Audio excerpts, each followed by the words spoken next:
So as a pitcher working with a catcher, I mean, it would be pretty special to be able to work with a catcher for 5, 6, 7 years. But what are some of the more important qualities as a pitcher that you want in your catcher? Because I feel like the catching position this day and age, it's not lacking, but it's definitely evolving a little bit because there is so much involved with being able to handle pitching staffs. We talk about Yadier Molina, as good as he is, and he's still putting together great at bats. Martin Maldonado here in Houston seems like a guy that's really good at working with pitchers, but he has the more sporadic offensive ability. But as a pitcher, what are a couple of key attributes that would really, you think, would make you a better pitcher?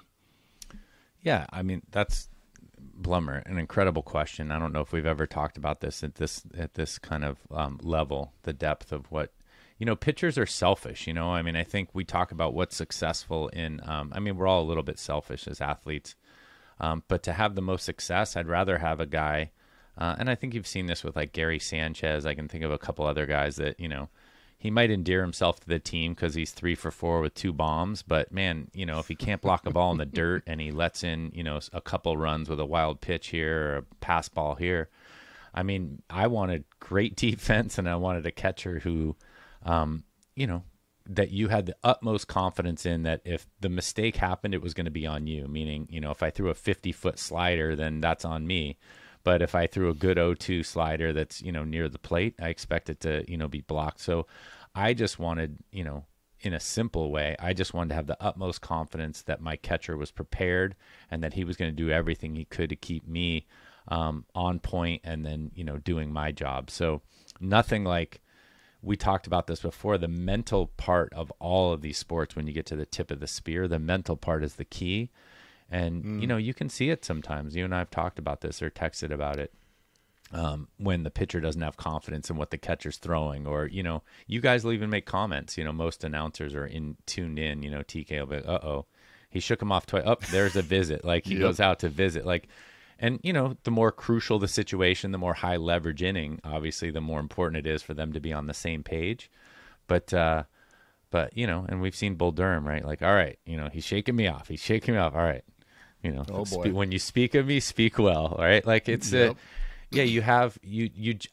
me personally, to answer the question directly, I wanted a catcher who was a defense first guy, but you don't want him hitting 190 either. But I think that's what's impressive about Yachty and many of the big league catchers, these guys that hit 250 with 20 home runs, but that can manage an entire pitching staff. I mean, I agree. Martin Maldonado, I mean, you're going to see some spikes, some hot streaks hitting.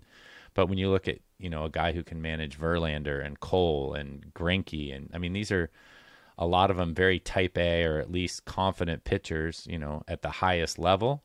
And they all have different stuff with different makeup and different mentalities. It's, an armchair quarterback or a team psychologist. I mean, they need to have all of these hats to wear. It's all of those in one, yeah. Yeah, and I mean, I'd love to hear your thoughts about some of the better catchers you played with. I mean, I've said on this podcast, and don't know him personally, but AJ Persinski was a real tough guy to play against. He was a pain in the ass. He kind of needled the other teams and stuff, but I'm assuming pitchers really liked him. They liked throwing to him, and teammates liked him. Do you recall, Osmus is one of your good friends. I mean, what were the attributes that you thought as a teammate were the best, big league type catchers? I mean, because, sometimes they'll get hit, sometimes they won't. But, I mean, what were the attributes that you saw that made the kind of the better catchers?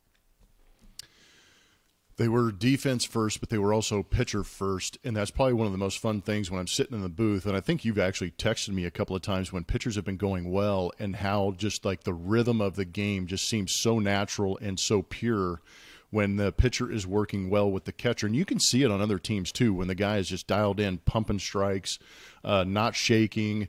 I like to call it grab and go, where the guy's basically throws the pitch, gets back on the rubber, grabs the baseball, shakes his head yes, and throws the baseball and goes. But Brad Osmus is a guy who comes to mind. He did just enough at the plate to be a threat at the bottom part of the order and give you a good at bat. But Defensively, he was amazing. He was a small target. He was a good target from what I heard from other pitchers. Obviously, going to Dartmouth helped him out because he was able to retain a ton of information and know how to pitch or how to adjust to guys.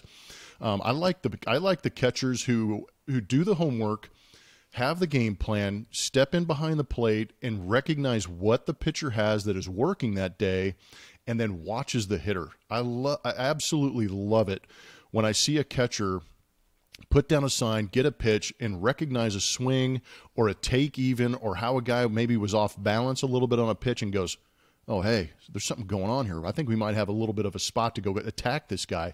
Because you know as well as I do that when you're playing the game, you are not 100% every single day. Not everything is firing the way you want it to every single day.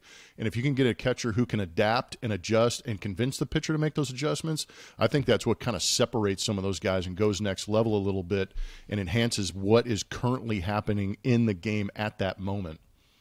For sure. And to take it a step further, as a young guy coming up, what better, like, you know, you have your, you know, the Cardinals have a significantly strong pitching staff typically, and I know Wainwright's a leader there too. But gosh, your first start in the big leagues or your first call up to the big leagues and Yachty's behind the plate. I mean, how nice would that be? Yeah, that's what I'm saying. How relaxed would you be? You know, you sometimes see it and they're like, all right, this guy got called up from AAA and so did this guy, and it's the catcher and the pitcher, and they had a battery going in AAA, and you're like, oh. But, you know, it's a lot different when you come, you know, get called up to the big leagues and Yachty's back there, and all you have to do is like, all right, I'm going to throw whatever this guy, you know, obviously yes, Yachty sir, has Mr. Molina. Yeah, that's right. Yes, sir, Mr. Molina. But, you know, they have to learn you as well. But I think with their experience and stuff, they'll pick up right away. Like, all right, this guy has a really good sinker. Or this guy's got a slider, and this is what he's got going that day. But, man, that's where I think about from a comfort level. It's like, all right, you know, Mr. Molina's behind the plate. I'm going to do whatever he says because of his experience. So if you like the video, give it a thumbs up. Subscribe and hit the bell so you can get notified when we post new videos.